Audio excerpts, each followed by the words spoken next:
guess who we're going to talk about today? Shakespeare. We're going to talk about Shakespeare. So I got an idea for this new series when I found out I was going to be taking a Shakespeare course this semester, and I was going to be reading all the comedies. When I looked into my last year's reading goal and realized I read 3 Shakespeare retellings without even meaning to, I thought, I'm already reading the Shakespeare plays. I bet I could find Shakespeare retellings on purpose and read them along with these plays. So for the next few months in my Shakespeare class, I'll be reading the Shakespeare plays in, I guess, whatever order my professor decides to do, and I'll be reading accompanying retellings or reimaginings at the same time. So the plays we're covering in this class include Twelfth Night, Merchant of Venice, As You Like It, and Midsummer Night's Dream, and The Tempest. So that's 5 Shakespeare plays, and I have mostly figured out what I'm reading accompanying those 2. I think the only one that I haven't found an actual, labeled retelling of is As You Like It. So that one may not be included in this series. It depends, again, if I can find something that's an As You Like It retelling or reimagining.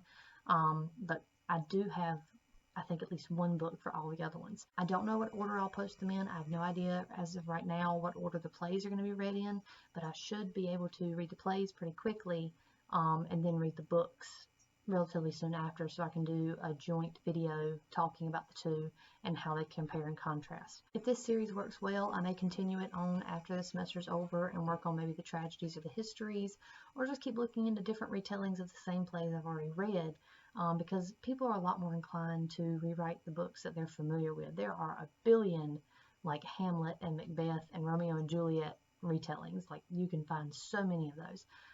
So this series may continue. I've got an idea for another one too that I may do this summer, but we'll see how busy I am. So we're going to go from best to worst in this, and so I'm going to start off with my favorite book of the 3, and that one got 3 stars from me. It was actually an arc that I read called Phallus Failure by Hannah Capin. Phallus Failure is about Elle and her friends Mads, Summer, and Jenny, who go to a party that's thrown by this local private school. She wears contacts and a wig, and she changes her appearance, and she's just like this golden girl. Well, the golden girl is found by the popular guys, and she is assaulted at the party. They decide to take revenge into their own hands, and thus begins a killing spree throughout this private school by these 16-year-old girls. And if you would guess as to what this one was about, with all the murder and the revenge, then you would guess that it is about Shakespeare's Macbeth. Now, Phallus Failure was really good. I give it 3 stars. It's very poetic. The writing is just lovely. I mean, you feel the revenge. You feel the need to attack these boys, but there's also some complications in it. It's a decent romance considering, and you really do believe that she feels some of these things. But if you're not into purple prose, this might be a little bit heavy for you.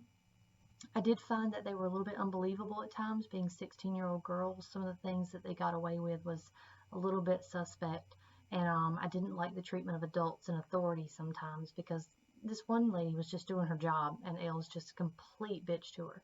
But there is a lot of really good representation in this book, and I do believe that the dialogue was really snappy, and the characters were pretty fully developed. Even our villains were, and it really wasn't that bad. It's going to come out January 16th.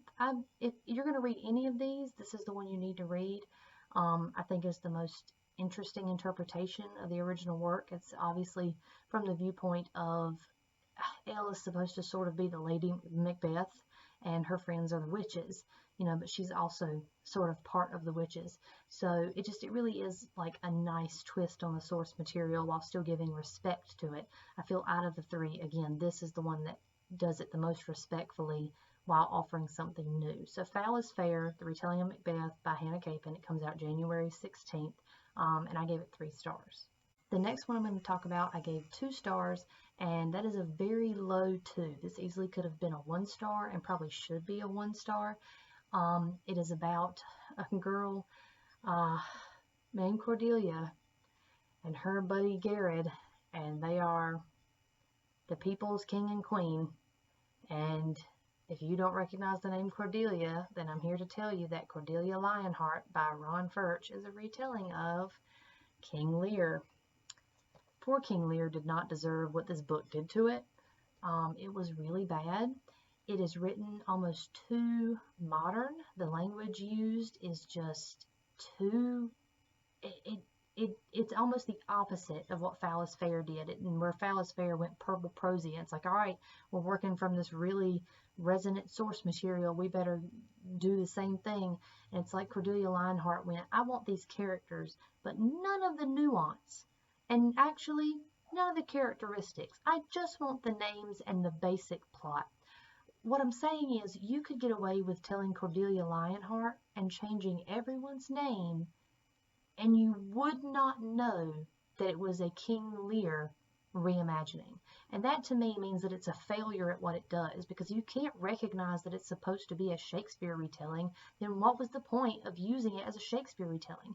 I think it's classified as like an alternate history on Goodreads, but it's not. It's just a very bad retelling. Cordelia got away with talking about a lot of things that she wouldn't normally get to talk to if she was a 16 to 18-year-old girl talking to adult men in a society that was like patriarchal. Like, she got away with all sorts of shit, and she would call people out on things. It's like, no, you're just a stupid girl. And then she'd be right. But there was no point. Like, the conflict isn't really a conflict. If anything, I would recommend this book if you want to read really bad books. Like, if you want to read a really bad book and get really mad about it, I would read this. I thought about rereading it to tab it to like show you the things I'm talking about, but it just really was not worth my time. I thought I was highlighting as I went along the first time I read it, and when I realized the highlights weren't there, I was like, you know what? It is not worth it to read that book again.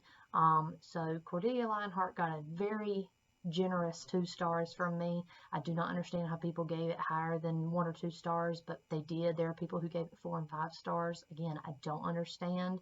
But Cordelia Lionheart as a retelling of King Lear, not really successful. The last one I'm going to talk about probably offended me the most, and that's because it's about my favorite play. It is about a girl named Madeline and her cousin Rogan. I have a cheat sheet because I can't remember these. I've emptied them from my brain. Her and her first cousin Rogan, they fall in love, and they get cast in Twelfth Night, and they get old, and nothing happens. It got 1 star from me, or it would have if I had rated it, and it is a retelling of, can you guess? Do you know? Twelfth Night, which, look at this cover, it's so pretty. This is my favorite Shakespeare play.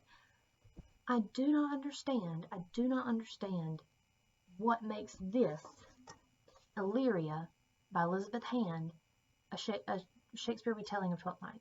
Like, I don't. It's only because they put on Twelfth Night. And I've noticed that's kind of a thing with Shakespeare retellings, is if a play happens or it involves a group of people that are putting on a play, that kind of puts it in the Shakespeare retelling category, but it's not. Like, this has nothing to do with the plot of Twelfth Night, and it's sad and depressing, and Twelfth Night is a comedy. I do not... But anyway, it is this weird, it's not magical realism, because magical realism is more classified as a cultural thing, and so that's not what this is, but it's more along the lines of just a memoir written by like an old woman that's wrongly classified as a young adult. This was in the young adult section at Ollie's. I don't know who put it there, because I can't imagine a teenager reading this and liking it. So the general plot is they fall in love, they're in school, they get cast as the Fool and Viola, and they're mad he didn't get cast as Orsino so they could like be in love on stage, and like obviously you're not going to get to do that. People at school know your first cousins.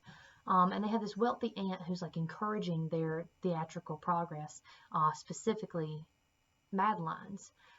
And there's like this rudeness to Rogan because he's like a bad boy and he doesn't want to do what his dad says, and I really don't remember specific plot points besides this, because I really have just completely tried to forget this book exists. And I do know that when the play is over and like there's this kind of shake-up where the aunt gets passage to a school in England for Madeline. Madeline's not even like good. Like, she's passable, but she's not like amazing. Rogan is amazing, but he doesn't get to go because he's a bad boy.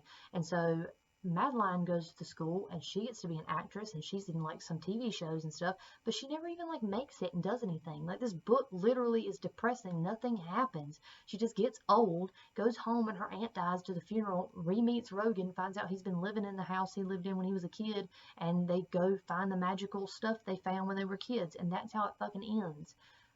but there's no conclusion. There's no like wrapping up of things. It's just literally like a bitter old woman talking about how she never got famous and she fucked her first cousin. Like, this is a really bad book, and I'm depressed because not only is it 12th Night, but like, look at this cover, it's so pretty. Like, I don't know what Elizabeth Hand was doing, but this is not a good book. I wish I could get the time back that it took to read it, and it won't a lot because it's tiny, but it was just, it was not good. So I wouldn't recommend reading Illyria either. This one would have gotten a 1 star again if I rated, but ugh. So if you're keeping track, read Phallus Failure by Hannah Capin. You might like it. It's going to be kind of hit or miss for people, I feel like, when it comes out. People are either going to love it and just be really down for that purple prose and that revenge tale, or they're not going to like it because it is a little bit unrealistic. Don't read Cordelia Lionheart unless you want to laugh at a really bad book. And don't read Illyria at all. It just has no point. Like, it just goes nowhere. And hopefully more of the Shakespeare retellings I read this year will be better than these, because these were just kind of disappointing. Again, besides the one, I don't get it. But anyway, I'm not sure what I'm reading first for Shakespeare, but hopefully I will have some updates in this series soon.